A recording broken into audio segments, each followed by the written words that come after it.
2016 ஆண்டு அரச பரீட்சை தாளின் இறுதிப்பக்க வினாக்களுக்கு விடை காணும் விளக்கங்கள் பார்வையிடுவோம். இப்பொழுது உங்களுக்கு நான் இந்த பக்கங்களை காண்பித்து அதற்கு விடை காணுகின்ற விளக்கங்களை தருகின்றேன். நீங்க கவனமாக அவதானித்துக் கொள்ளுங்கள். அதாவது அரச பரீட்சை தாள்கள் அனைத்துமே ஒரே முறையில்தான் அமைகின்றது. அதாவது ஒரு குறிக்கப்பட்ட தலைப்புகள்ல 14 தலைப்புகள்ல தான் அந்த வினாக்கள் அமைகின்றது. அது கேட்கப்படுற விதம்தான் வித்தியாசமா இருக்குது ஒழிய கேள்விகள் ஒரே தலைப்பு ஒரே பாணியில் தான் அமைந்திருக்கும். அது கேட்கப்படுற விதத்தில கொஞ்சம் கடினம் போல தோன்றும். அப்ப நாங்க எல்லா கடந்த கால அரச பரீட்சை கேள்விகள் எல்லா கேள்விகளுக்கும் இலகுவாக விடை அளிக்க கற்றுக்கொண்டோமா இருந்தால் அரச பரீட்சை எதிர்நோக்குறது மிக இலகுவாக இருக்கும். நிச்சயமாக வினாத்தாள் ஒன்றுல 80 புள்ளிக்கும் 90 புள்ளிக்குடையில இலகுவா எடுக்கலாம். சரி, இப்ப 34வது வினாவை விளக்கந்தாரன் பாருங்கோ. 1 தொடக்கம் 100 வரை உள்ள எண்களை எழுதும் போது இலக்கம் 2 எத்தனை தடவைகள் எழுதப்பட வேண்டும்? இப்ப எங்களுக்கு தெரியணும் 1 தொடக்கம் 100 வரையில் என்றால் அது ஒரு இலக்கத்திலிருந்து 3 இலக்கம் வரையில வருகின்றது. 1 இருந்து ஆரம்பித்து 100 வரைக்கும் போகைக்க இது 9 வரைக்கும் ஒரு இலக்கம், பிறகு 10 இருந்து 99 வரைக்கும் ஈரிலக்கம், பிறகு 100 என்கின்ற ஒரு 3 இலக்கம். அப்ப இந்த இலக்கங்களுக்கு 2 எத்தனை தடவை வருகின்றது என்று கேட்கப்படுகின்றது. அப்ப நாங்க இதற்கு விடை காண்றதுக்கு என்ன செய்யணும் என்றால் ஒன்றுக்கள் இடத்திலே எத்தனை 2 இருக்கின்றது, அதாவது இந்த ஒன்றுக்கள் இடத்திலே எத்தனை 2 வருகின்றது, அப்புறம் 10க்கள் இடத்திலே எத்தனை 2 வருகின்றது, 100க்கள் இடத்துல வாரத்துக்கு நியாயம் இல்லை என்றால் 1 தான், ஒரு 100 தான் இருக்குது. அப்ப 2 வந்தாத்தான் 2 இலக்கம் வரும். ஆனபடியா 100க்கள் இடத்துல வருவதற்கு நியாயம் இல்லை. அப்ப நாங்க ஒன்றுக்கள் இடத்துல பார்ப்போமா இருந்தால் இதுல 2வது எண்ணம் 2ல இருந்து 12, 22, 32, 42, 92 வரையில இருக்கும். அப்போ ஒன்றுக்கள் இடத்துல எத்தனை 2 என்றது 2, 12, 22, 32, 42, 52, 62, 72, 82, 92 என்று பார்த்தால் 10 தடவை இருக்கின்றது ஒன்றுக்கள் இடத்துல. இப்படித்தான் பார்ப்பது இலகுவான வழி. மற்ற 10க்கள் இடத்துல பார்ப்போமா இருந்தால் அது 20ல இருந்து 29 வரைக்கும், இது 20ல ஆரம்பிக்கிறபடியால் இதுலேயும் 10 தடவை இருக்கின்றது. இந்த 21ல இருந்தென்றால் 9 எண்கள், இது 20ல ஆரம்பித்தபடியால் இதுலேயும் 10 தடவை இருக்கின்றது. அப்போ 10க்கள் இடத்துல 10 தடவை, ஒன்றுக்கள் இடத்துல 10 தடவை, மொத்தம் 20 தடவைகள் என்பது கேள்விக்கான விடை ஆகும். இனி அடுத்த வினாவிடை விளக்கம். நீளம், அகலம், உயரம் ஆகியன 5 cm வீதமுள்ள ஒரு மரச்சதுரமுகியில் இருந்து நீளம், அகலம், உயரம் ஆகியன 1 cm வீதம் உள்ள எத்தனை சிறிய சதுரமுகிகளை வெட்டலாம்? சதுரம் என்பது வடிவம், சதுரமுகி என்பது சதுரமுகங்களை கொண்ட உருவம். எங்களுக்கு தெரியும் சதுரம் என்றாலே 4 பக்கங்களும் சமன் என்பதுதான் அதன் முக்கிய கருத்து. அதாவது சதுரம் என்பதன் வரவிலக்கணம் என்னென்றால் 4 பக்கங்களும் சமன், 4 கோணங்கள் சமன், 4 சமச்சீர அச்சுக்கள் உண்டு. அதுல மிக முக்கியமானது 4 பக்கம் ஒன்றுக்கொன்று சமன். இதுக்கெல்லாம் ஒன்றொன்று சமன் என்றதான் கருத்து. 4 பக்கங்களும் சமன். இந்த சதுரமுகங்களை 6 உடையதுதான் சதுரமுகி. அப்ப நாங்கள் அதை கீறுகின்ற போது இப்படித்தான் கீறுகின்றோம். ஏனென்றா எங்களுக்கு ஒரு நேரத்துல 3 முகம்தான் ஆகக்கூடியது தெரியும். 3 முகம் தெரியலாம், 2 தெரியலாம், 1 தெரியலாம். ஒரே நேரத்தில் நாங்கள் 4 முகத்தை பார்க்க முடியாது.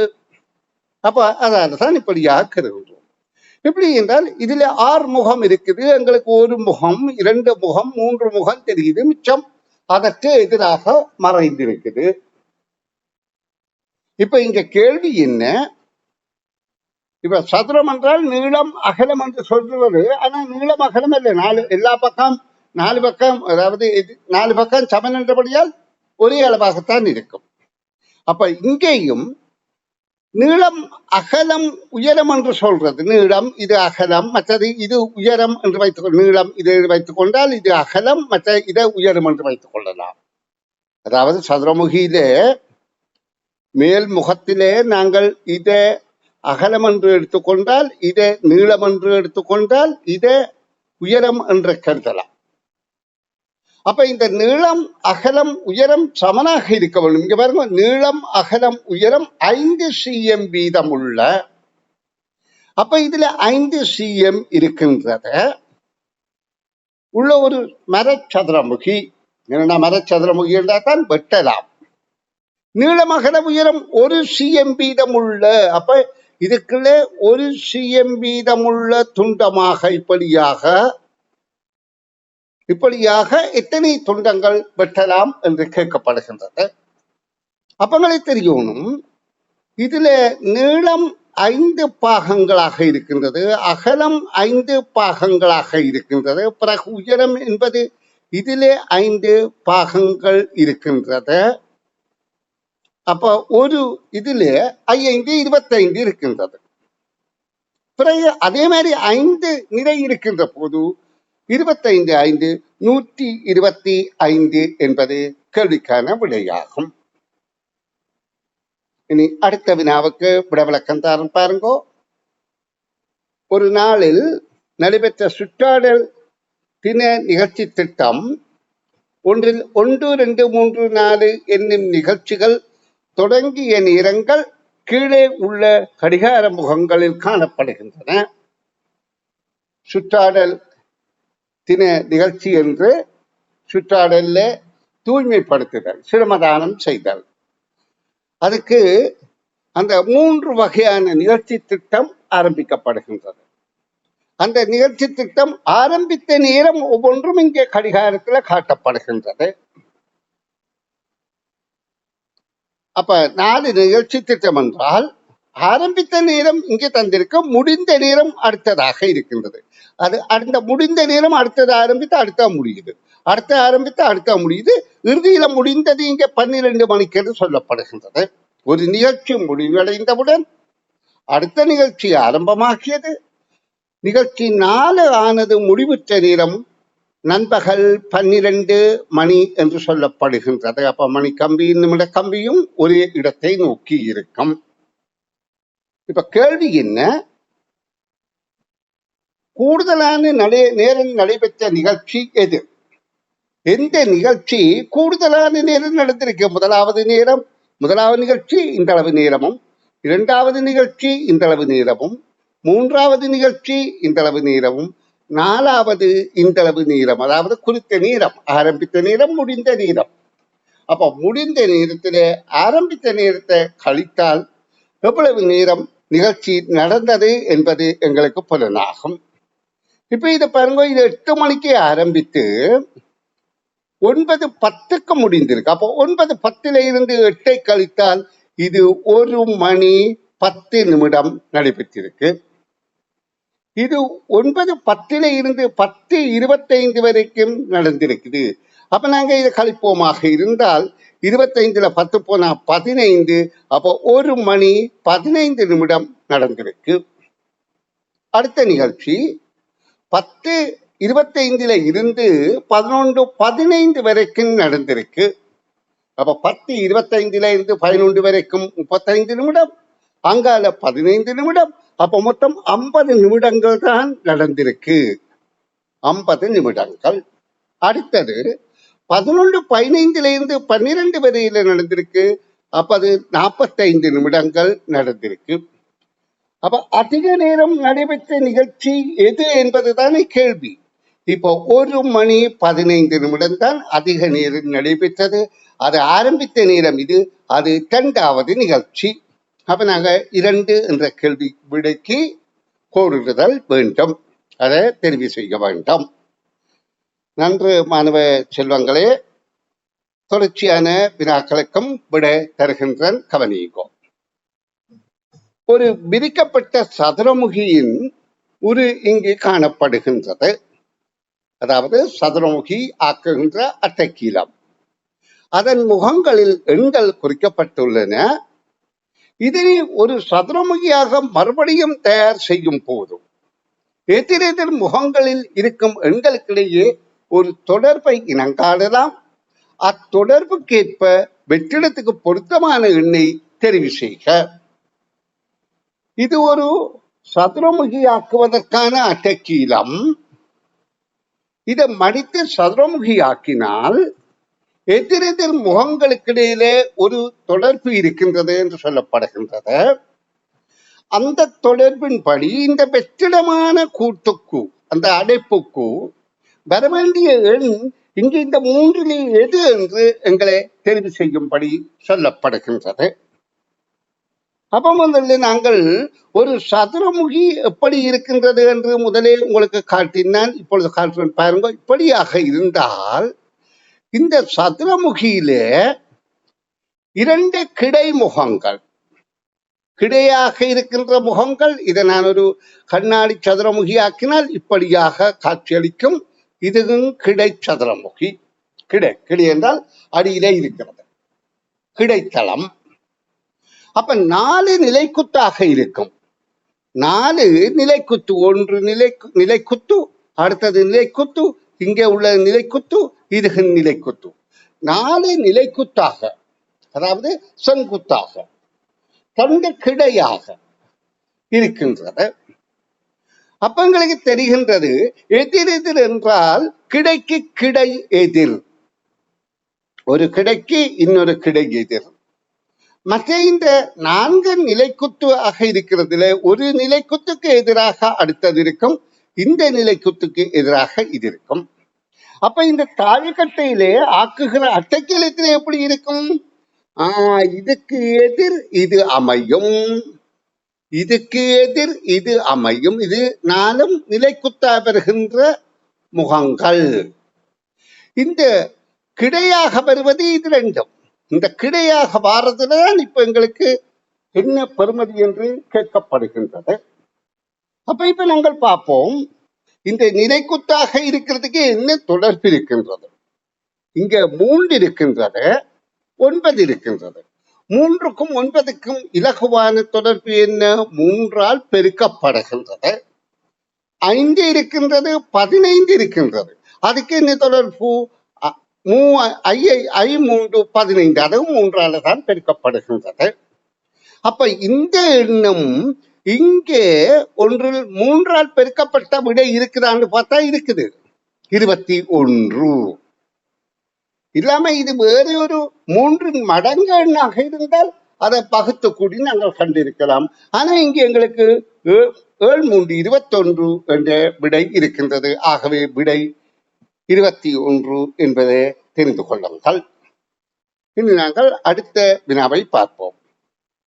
3 கம்பி சட்டங்கள் கீழே காணப்படுகின்றன. முனை பியில் இருந்து இருக்கும் ஒரு எறும்பு ஒரே பாதையில் இரு தடவைகள் செல்லாமல் எல்லா பாதைகளிலும் செல்லத்தக்க சட்டம் எது என்று கேட்கப்படுகின்றது.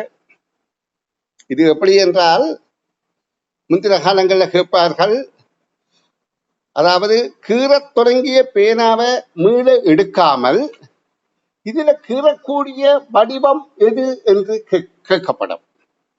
இப்ப இந்த வடிவங்கள்ல எது இந்த பி என்ற இடத்துல ஆரம்பித்து, அதாவது ஒரு எறும்பு இங்கே கீற சொல்லி கேட்கவில்லை, ஒரு எறும்பு போன பாதையில இழப்போகாம செல்லக்கூடிய பாதை எது பொருத்தமாக இருக்கிறது கேட்டால், இங்க பார்ப்போம், நான் இதுல காட்டுறேன். உண்மையிலே 2வது தான் பொருத்தமானது. மற்ற எதிலையும் போனால் திரும்ப அதே பாதையில போக வேண்டிய கட்டம் வரும்.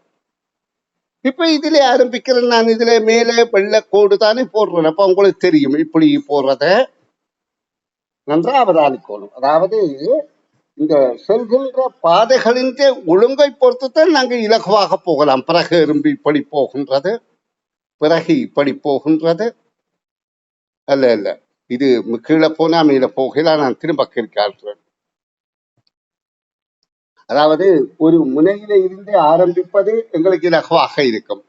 இங்க இருந்து ஆரம்பித்து இது இப்படி போய் இப்படி போய் அடுத்து போய் இப்படி போய் இப்படி வந்து அடுத்ததும் வரையிலாது. அப்ப வேற வழியில வரணும். வேறு ஏதாவது ஒரு இருக்குது. அதாவது முறையாக இலகுவான முறையாக இது இருக்கின்றது. நீங்க கொஞ்சம் கவனித்தால் சரி. அதாவது இதுல இருந்து ஆரம்பித்து இரண்டாவதாக கீழே வந்து மூன்றாவதாக இங்க போய் நான்காவதாக இங்க போய் ஐந்தாவதாக இங்க போய் 6 7ஆக வரலாம். அதாவது திரும்ப கிரிக்காட்டுறேன் பாருங்க. இதுல முதலாவது போடுறது, அடுத்தது இங்க இரண்டாவது போறது, இங்க மூன்றாவது போறது, இங்க நாலாவது போறது, இங்க ஐந்தாவது, இங்க ஆறாவது, இங்கே 7ஆவது வந்தால் ஆரம்பித்த இடத்துக்கு திரும்ப போகாம வரக்கூடியதாக இருக்கும். இதே மாதிரி நட்சத்திர அமைப்பா இருந்தால் இப்படியாக போய் அந்த இடத்துக்கு திரும்ப வரலாம். ஆனால் இந்த மாதிரி 2 முக்கோணம் உள்ள நட்சத்திரத்துல செல்ல முடியாது. இதுல ரொம்ப அப்படி செல்ல முடியாது. இது 5 முக்கோணங்கள் உள்ளதுல இப்படி செல்லலாம். இதுல 6 முக்கோணம் உள்ளதுல செல்ல முடியாது என்பதை கருதி கொள்ளுங்க. இதுலயும் போக முடியாது. இது ஒன்றுதான் பொருத்தமானது. இது நாங்கள் அடுத்த வினாவுக்கு விடை விளக்கம் தருகின்றேன், கவனியுங்கள். ஓர் இலக்கம் ஒன்றுக்கும் மேற்பட்ட தடவைகள் இருக்கத்தக்க 20 அட்டைகளில் ஓர் இலக்கம் வீதம் எழுதப்பட்டுள்ளது. 10 அட்டைகளில் இருக்கும் இலக்கங்களின் கூட்டுத்தொகை 12 ஆகும். எஞ்சி உள்ள 10 அட்டைகளில் இருக்கும் இலக்கங்களின் கூட்டுத்தொகைக்கு இருக்கத்தக்க ஆகக்கூடிய பெருமானம் எவ்வளவு என்று கேட்கப்படுகின்றது. ஆகக்கூடிய பெருமானம் யாது? அப்ப இதுல ஒரு அட்டை துண்டங்கள் இப்படி 20 அட்டை துண்டங்கள் இருக்குது என்று சொல்லப்படுகின்றது. நான் இவரை எழுதி கொண்டிருக்கல, நீங்க கவனித்தால் சரி. அதுல 10 அட்டை துண்டங்கள் இருக்கிற கூட்டுத்தொகை 12. அப்ப அதுல ஒரே இலக்கம் மீளமல வரலாம். 8 தடவை இப்படி வரலாம், திரும்ப ஒன்றொன்று வரலாம், பிறகு 2 வந்தால் சரி. 10 அட்டையில 12 இலக்கம் மொத்தமாக வரும். 8 இலக்கம் 8 2 2 துண்ணா 12 வந்துருக்கு. ஆனா இதே மாதிரி இன்னும் 10 அட்டைகள் இருக்கின்றது. இந்த 10 அட்டைகளிலும் இருக்கக்கூடிய ஆகக்கூடிய பெருமானம் என்றால் எங்களுக்கு தெரியும், ஒரு இலக்க பெருமானத்திலே 1ல இருந்து 9 தான் பெரியது. அப்போ 10லேயும் 9 இருக்கலாம் தானே ஆகக்கூடிய பெருமானம். அவ விட இருக்காது பார்த்தா 9 இருக்கின்றது. ஏன் 90? 10 9 படி இருக்குமா இருந்தால் 90 என்ற விடை பொருத்தமானதாக இருக்கும். இனி இந்த பக்கத்தின் இறுதி வினாவுக்கு விடை விளக்கம் தருகின்றேன், அவதானியுங்கள். இங்கே குறியீடுகள்ல சமன்பாடு தந்திருக்க. முதல்ல 3 ஒரு வகையான குறியீட்டுக்கு 4 அந்த குறியீடுகள் சமன். பிறகு இதே போன்ற குறியீடு இங்க 4க்கு இங்கே 2 சமன். அதன்படி கீழே தரப்பட்டுள்ள எத்தொடர்பு சரியானது என்று கேட்கப்படுகின்றது. அப்ப எங்களுக்கு இந்த தொடர்புகளை இனங்காண்றதுக்கு ஏதாவது ஒரு கணித முறையை நாங்கள் பின்பற்றது இலகுவானது. எங்களுக்கு இலகுவான முறை என்ன? இது 3 குறியீடு, இது 4 குறியீடுக்கு சமன் என்றால் இது 3 இது 4 இரண்டையும் 12ஆக கருதி கொள்ளலாம். 12க்கு 12 சமன். அப்ப ஒரு பக்கம் இருக்கிற குறியீடுகள் இந்த பெறுமதி 12, அடுத்த பக்கம் இருக்கிற குறியீடுகள் இந்த பெறுமதியும் 12, இரண்டும் பெருக்கப்படுகின்றது. அப்ப இந்த குறியீட்டின் பெறுமதி 4 4 4 12 3ஆல வகுத்தால் 4. இது 12 4ஆல வகுத்தால் 3 3 3 என்று வருகின்றது. இப்ப நாங்கள் இந்த சமன்பாட்டை வைத்துக் கொண்டு அடுத்ததுக்கு போட்டால் நாலு நாலு நாலு நாலு நன்னாங்க 16. அப்ப இதுக்கு பெறுமதி 8 இருக்கின்றது. இதன்படி எந்த சமன்பாடு பொருத்தமானது என நாங்கள் வினாவில பார்க்க வேண்டும்.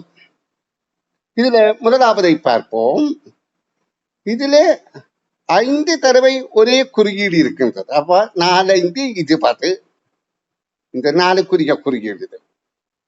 அப்ப 20க்கு மற்றது 20 சமனாக இருக்கிறால்